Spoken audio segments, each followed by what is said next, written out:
All right, thanks, Bree. Thanks for the introduction. Thanks for everyone for being here.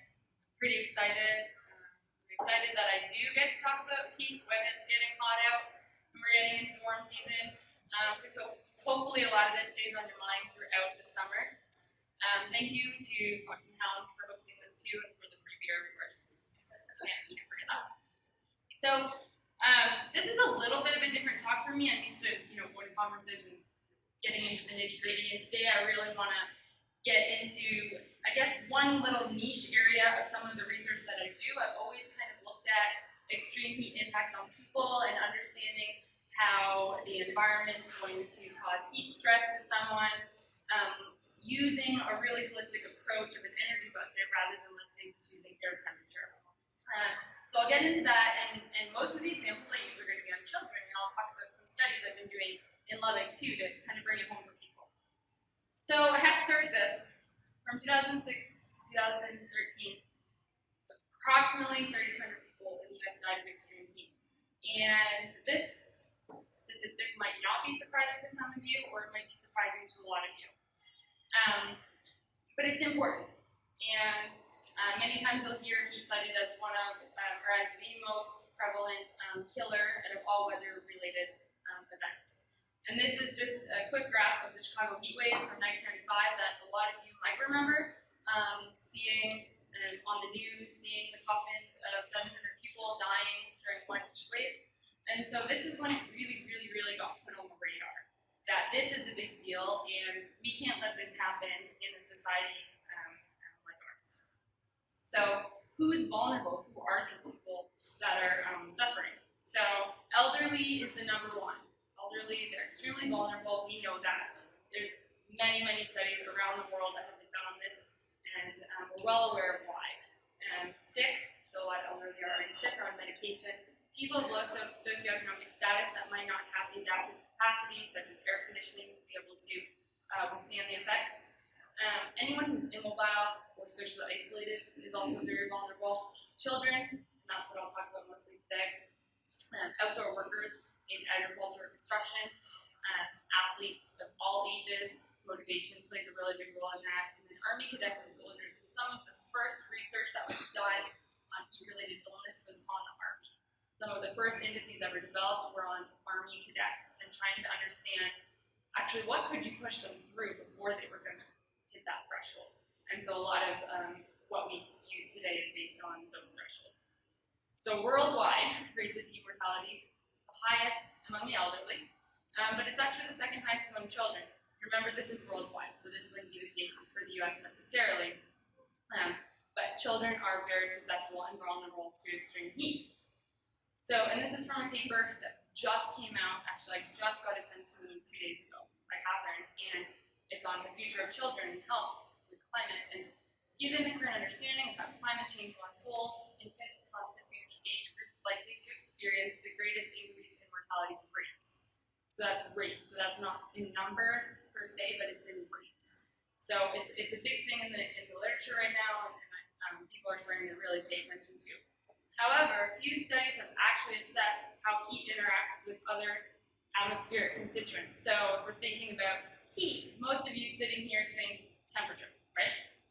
But when we're thinking about the heat experienced by a person, there's a lot more that results in a heat impact, such as radiation, such as humidity, such as low wind speed or high wind speed. So taking that into account and thinking holistically is really important, and a lot of studies don't actually do that.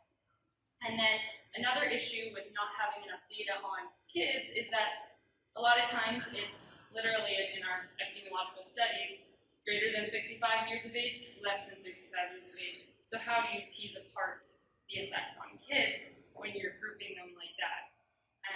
So that's something that I guess better data collection would definitely help with. And then this is a recent study by Falk and Dalton, and it's actually showing the number of publications of heat stress for adults, and then the little parts at the top are for kids. This is another reason that we might not know exactly what's going on and why we need to do more work in that. But at the same time, how do you get an ethics board to approve putting a kid under heat stress on purpose? That's tough to do, so that's one of the main reasons why we don't have as many studies as we need. So it's kind of, and I'll talk about a study we're doing of real world conditions of understanding if kids are really feeling the heat, if they know it, and if we can model that. I'm trying to add to that black part of the bars would be really good. So how does heat stress occur?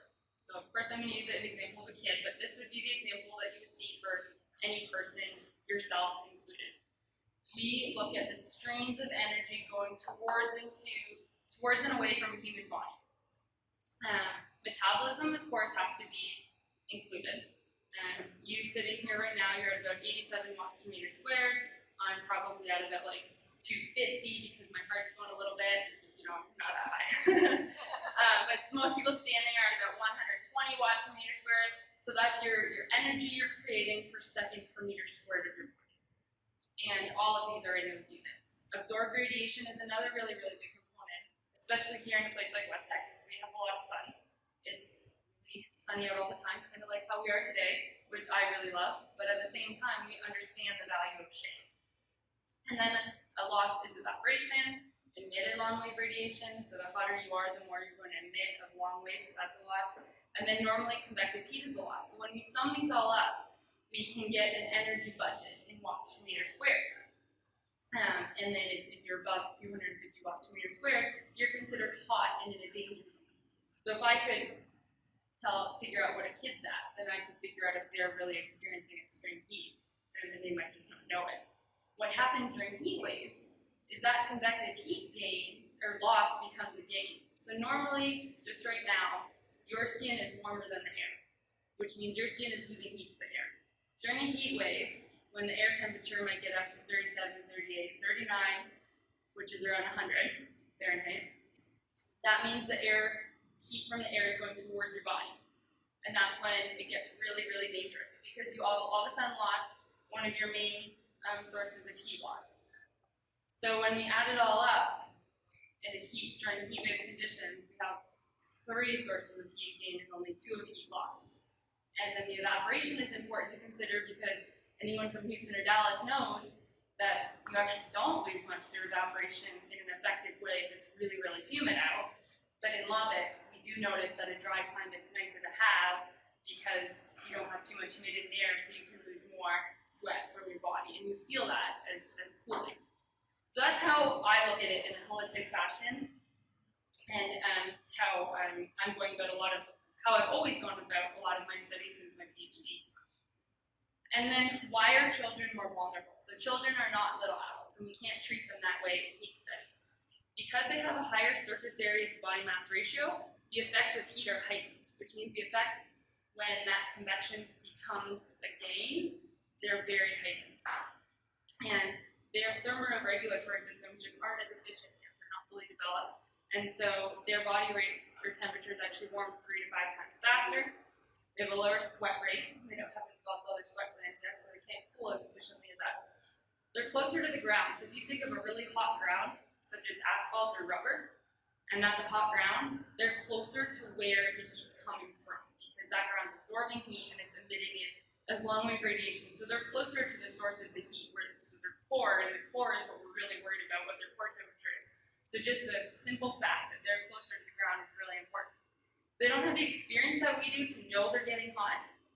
And then there's a lot of so because of all these things, there's a lot of differences in their vulnerabilities and adaptation. But one point I always like to make when I talk about this kind of stuff is that any death or any illness due to heat should be completely unavoidable. We know a lot about it. We know that people can get sick of the heat. But when you see someone die, you kind of say, well, how did that happen? It should be unavoidable, and so we're working towards making it less. And I can tell you that the heat-related mortality rates have been going down in the US, which is really great, and hopefully we can continue making it go down. Okay, so I have to throw this in here now because it's getting to summer, and it is the largest cause of heat-related death for children in the US is in cars. So who actually knew this? Not very many.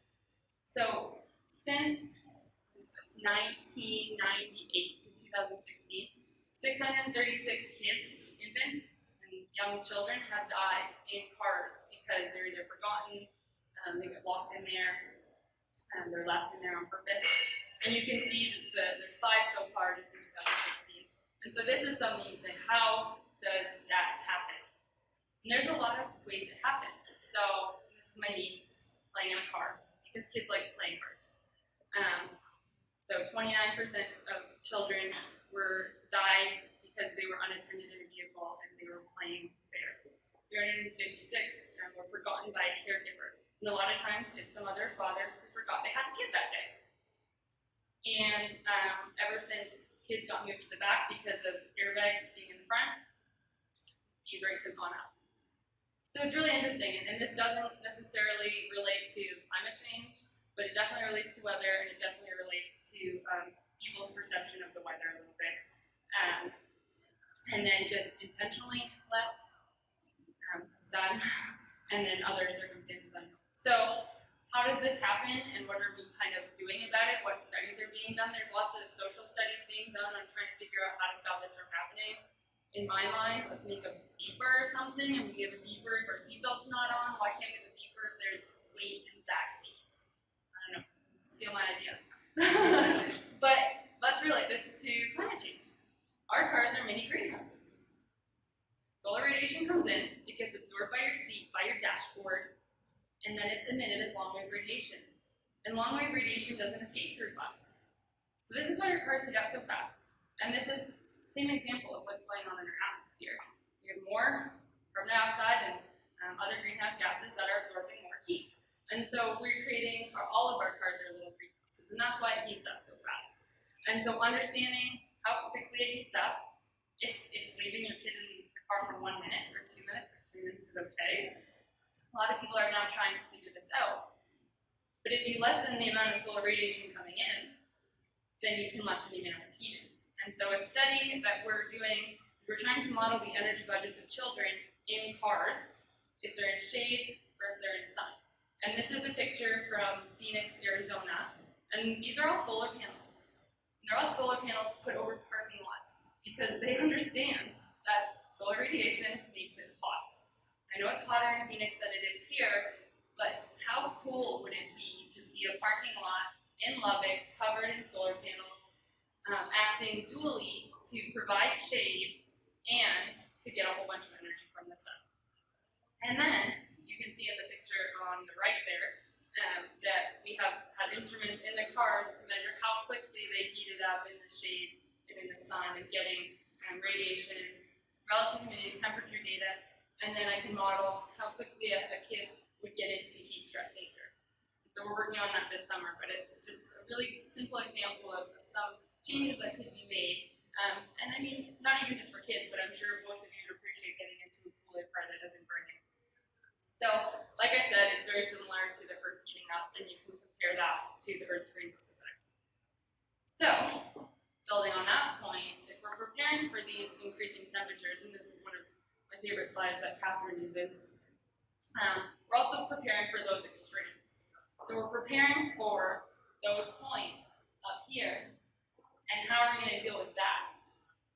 Because we're pretty much okay, even if we're down here along the mean, even if it is increasing by 1 or 2 or 3 degrees Celsius.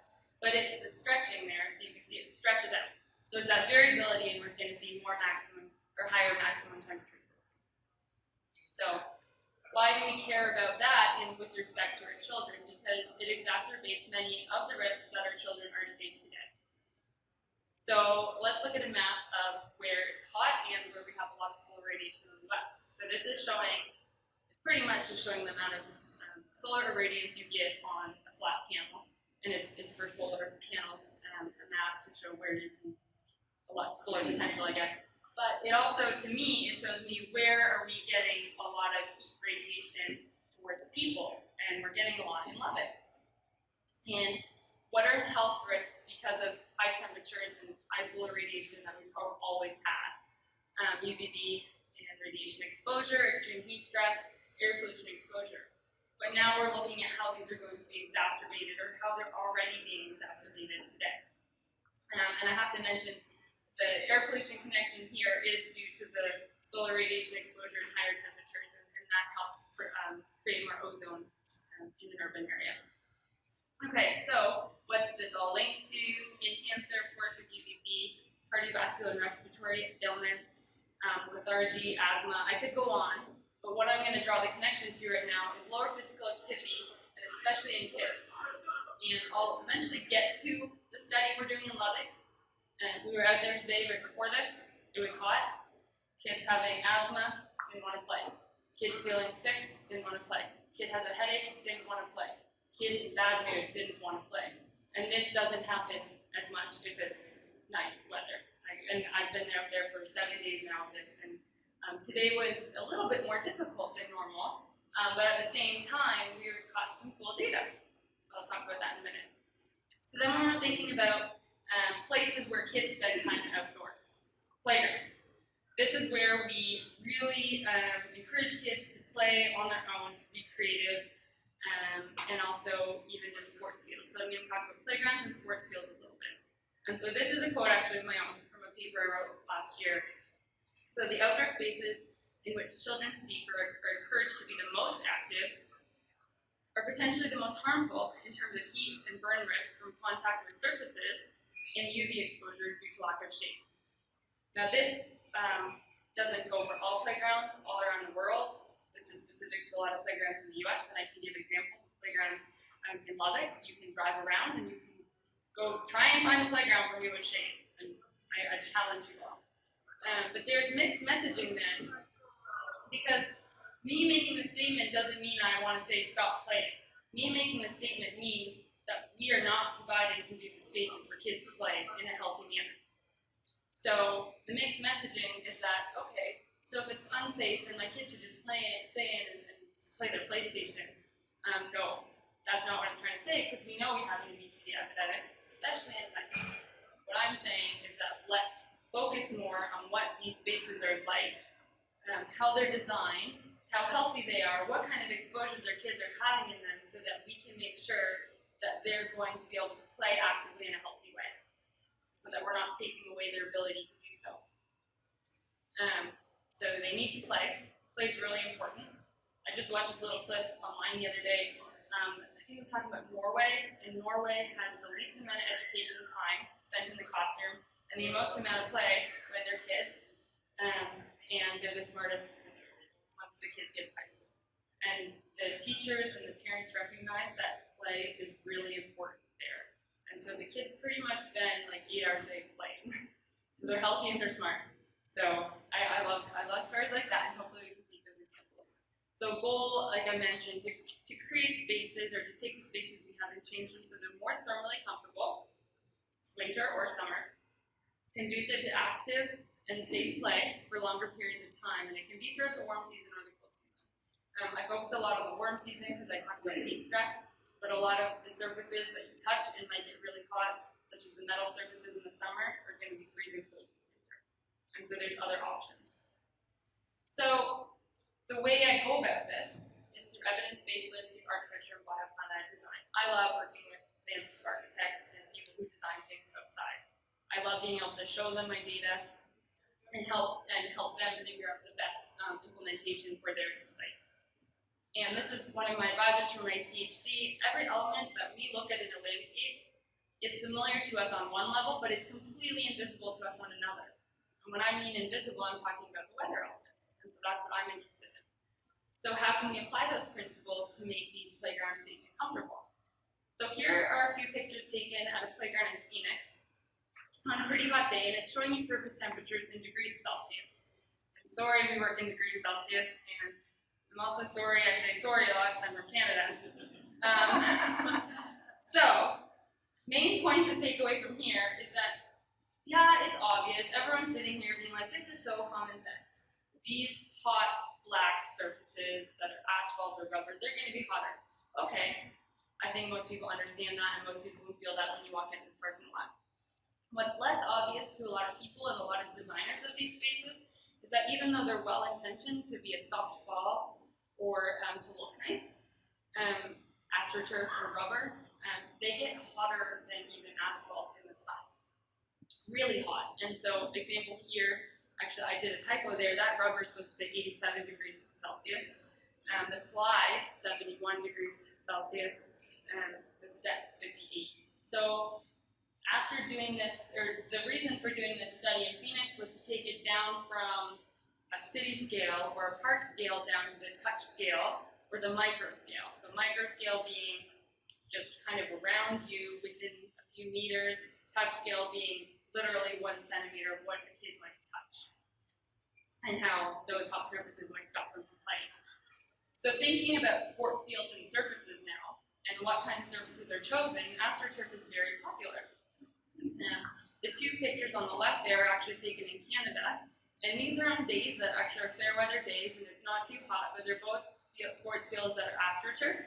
And so the main message here to take away is that look at the temperatures in the shade versus the temperatures in the sun, and you can see that it's about 20 to 25 degrees Celsius less if you either look at the temperatures in the shade or look at the just temperatures of the grass. Grass is normally going to be the same temperature as air temperature. And then you can see on the lower right-hand corner, the same picture I showed you again. And then this weather station, this is our weather station that we'll put up wherever in Lubbock, or we brought it to Dallas with us. But we put it out on a football field last September, and it was 100 degrees Fahrenheit that day. You can see it was really sunny. And we measured the temperature of the AstroTurf on the field, and it was 78 degrees Celsius. That's 174 degrees Fahrenheit, and the players' shoes were melting during practice. So it's kind of, I understand it's hard to grow grass here, but what's the trade-off we're making? I'm going to scare you a little bit more here. I have to mention this though. Within that AstroTurf, there is about 20,000 to 30,000 ground up tires. If anyone's been on this stuff, you get it stuck to you, right? You get all these little bits of rubber stuck to you. So very recently, and actually my new master's student that's coming in August sent this article to me, they're finding that athletes with cancer who have played on synthetic turf, 200 athletes. The amount that are soccer players, 158 of those 200. The amount that are goalkeepers, 101 on this AstroTurf. So not only does it get hot, but more importantly, it looks like they're linking it to cancer, especially in goalies that are diving for the balls a lot. So that's kind of scary. And so it's another reason, in my mind, we have two really good reasons right now why AstroTurf and fake surfaces are not a good way to go. And why don't we just stick with nature? The Toronto Blue Jays right now are trying to get rid of their AstroTurf and go to normal grass again. So we'll see if that works. Because Major League Baseball players get paid a lot more to play an AstroTurf. So it's bad on your joints. It's also bad on your joints. So I mean, I don't see any benefit to it except you don't have to cut the grass or paint the lines. So that was kind of a segue. I'll get back into some micro scale stuff. Another scary picture, sorry. I'm using a lot of pictures. Micro scale, touch scale influences. This is a picture of a little girl who burned her feet at the park. Just because kids kick off their shoes. Every kid wants to be without shoes on all the time. I want to be without shoes on all the time. Kids kick off their shoes, and if they're going across that rubber that I showed you, that's 87 degrees Celsius, it's going to take 2 to 3 seconds for this to happen. So this happens, dozens of kids per year are treated. Most playground equipment is not tested for this. Last summer, I went and got my certification in playground inspection. I can inspect your playground if you would like. The reason I did it is because I want to understand what goes into designing these spaces, and if they're thinking about radiation exposure, if they're thinking about how hot the surfaces get, or if they're thinking about shade. And they're not. Obviously, they're thinking about injury, which is a really important one, and they're thinking about the surfaces kids are falling on. And that's why you see a lot of wood chips, which I think is great. But for some reason, grass is not allowed in playgrounds, and I don't understand that one. With injuries like this, there's a lot of underreporting. And so we don't have much data on it to be able to support some of our claims to be able to put this into policy yet, but we're working on it. So if you look at the effect of shade, and this is in one of the studies parks we studied in Phoenix, you can see that that shade field now brings that slide into a temperature around 40 degrees Celsius, which was the air temperature that day. And so it's safe to play on a slide that's shaded. It is not safe to play on that slide that was 72 degrees Celsius. So if you decrease the radiation with that shade, which we use the term mean radiant temperature, That decreases the surface temperature, that decreases the burning potential and the heat stress on a kid, and that will increase their ability to play for longer periods of time. So that's what I like to get to. There's a lot of ways we quantify these microclimates, and I like to just show some of the instruments we use. Our weather station is there on the left. The net radiometer there is on the top right, and then we have put all the instruments on carts and driven them around parks and got transects of neighborhoods and all that kind of stuff. So, and then we can take pictures. Which one? The one that looks like a vacuum. That one? So that's a cylindrical radiation thermometer, and we built that in our lab at Texas Tech. And so what it is, it's a hollow copper pipe filled with, we put a copper Constantine thermocouple in it, and then we fill it with conductive epoxy. And then we paint it to be the albedo of a human. And so it tells us the radiant temperature a human would feel, and it's the shape of a human. As compared to, this is your wet bulb book thermometer, which is round and black, and humans don't really look like that. So we're doing some studies to do comparisons on that, or if you do have to use a wet bulb book thermometer, how can you correct for it to make it look, be representative of the average human albedo? So that's a good question though, I should have brought one. So back to the microclimatic landscape design. So it isn't until we learn to see things differently, such as through the eyes of an infrared camera, or collecting this weather data, or taking surface temperatures, that we can really learn to understand a place and appreciate it, and then design appropriately for health and comfort and well-being. And so that's quantifying the microclimate, and then taking that and being able to quantify those energy streams I talked about at the start on the human body. And a lot of urban planners will talk about your FQ, your form, your fabric, and your forest within an urban area. And it's always something that I'll come back to when I'm thinking about a park. Okay, and then park design. So I like to travel, and I like to run. So when I travel, I go for runs. When I go for runs, I take pictures, and recently I've been taking pictures of parks. The park on the left here is in Umeå in Sweden, and then the park at the top is in Berlin in Germany, and then obviously the park at the bottom right is in Lubbock, Texas. And it is amazing to me how differently they are designed, and the different types of materials that are used, and the amount of play you see in the other parks compared to the ones in Lubbock. The ones in Lubbock look cool, and I think it's great that Lubbock put all these parks in. I don't remember the number they put in, but each of them cost $93,000. My goal now is to try and provide the evidence base to get some shade over those parks, because they're hot and they could be used a lot more frequently and for longer periods of time. The other thing I find really interesting from the contrast of these pictures is the types of materials used. So a lot of metal and plastic in our parks in the US, or North America in general, but then you'll look at the park in Sweden there, it's all made of wood and natural materials that they don't heat up fast and they don't cool down too fast, which means the kids are going to be comfortable touching that material all throughout the year, even in the dead of cold in the winter. Whereas you can think of how cold it gets in Lubbock and how cold a bar would be to touch when it's metal. And that's another kind of concept, is just the nature that's there that we don't necessarily have. And you can grow trees in Lubbock, and there's lots of trees here, and I think we could probably do a better job of harvesting our stormwater to be able to grow more trees, grass, and natural materials. And John, Zach, and I were just talking about this for a while before I got up here. So let's get personal. One of the drawbacks of a lot of the epidemiological studies, or trying to understand what a kid experiences or what you experience in your day-to-day life, is that I have no idea. I can't tell Radhika what she experiences from her day-to-day life, and the airport weather station doesn't give me too much info on if she's inside, if she's outside, what a low-income person's experiencing during a heat wave versus a high-income person in their air conditioning at their pool. And so the way the studies are going now is to get individually experienced temperatures, individually experienced environments. And so this is exactly what we're starting to do at Irvine Elementary over on the east side of town. And we're kind of hopping on board the East Lubbock Promise Neighborhood Grant to get on to their physical activity program. So what we're doing is having the kids wear these eye buttons, which is right here. You can just attach it to your hip like that girl has. UVB dosimeters. This will tell me exactly how much UVB they're exposed to while they're playing. And then heart rate monitors, and then in addition to that, we have the weather station now. So I'll kind of toss it if you guys want to see. And so we're getting all this individually experienced data, and we're getting their metabolism while they're playing so that I can do their energy budgets.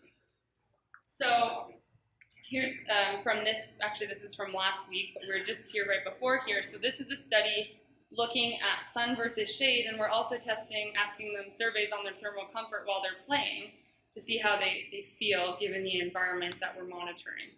So they do have one shade sail at Urban, and it's over this stage, so the kids really aren't allowed up here, so they're really excited they're allowed in the shade. And today they kept asking me if they could go in the shade, but we said no, because we're testing the sun. But then you can see at the same time we have the other kids out there playing in the sun, and then we switch them. And so we're seeing, there's Grant there, it's right there. We're seeing what's the effect of shade on their play, on their thermal comfort, on their UVB exposure, on their air temperature exposure.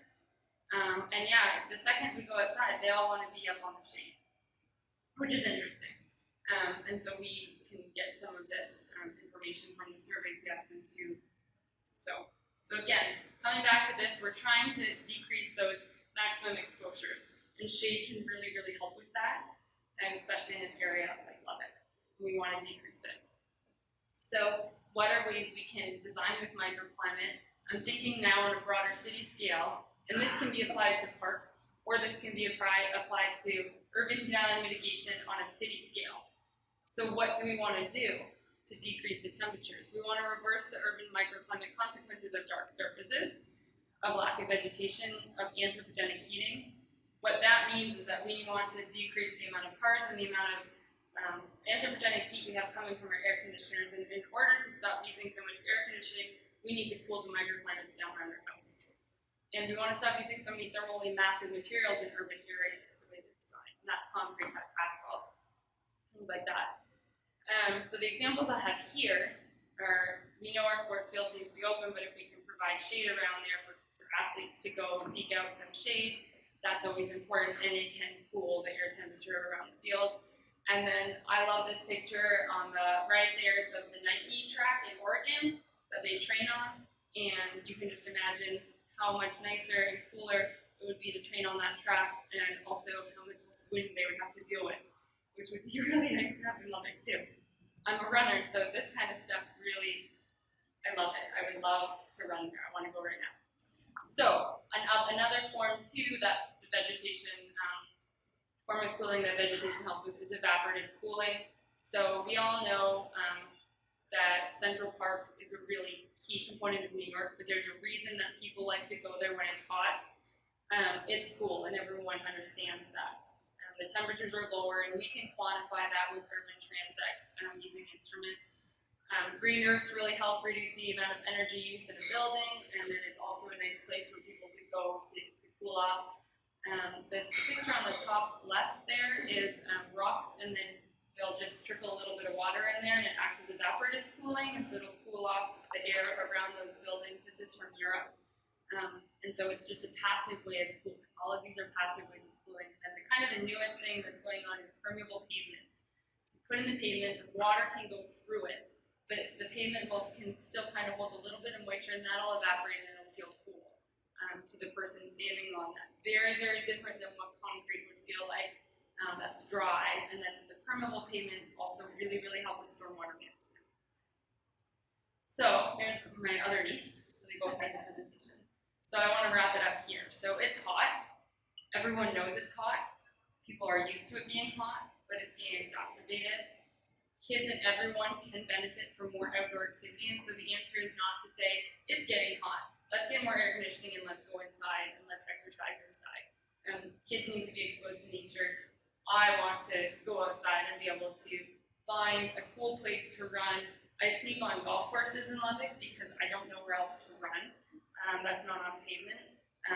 So I want to be able to find a cool place to run so kids want to have a more comfortable place to play.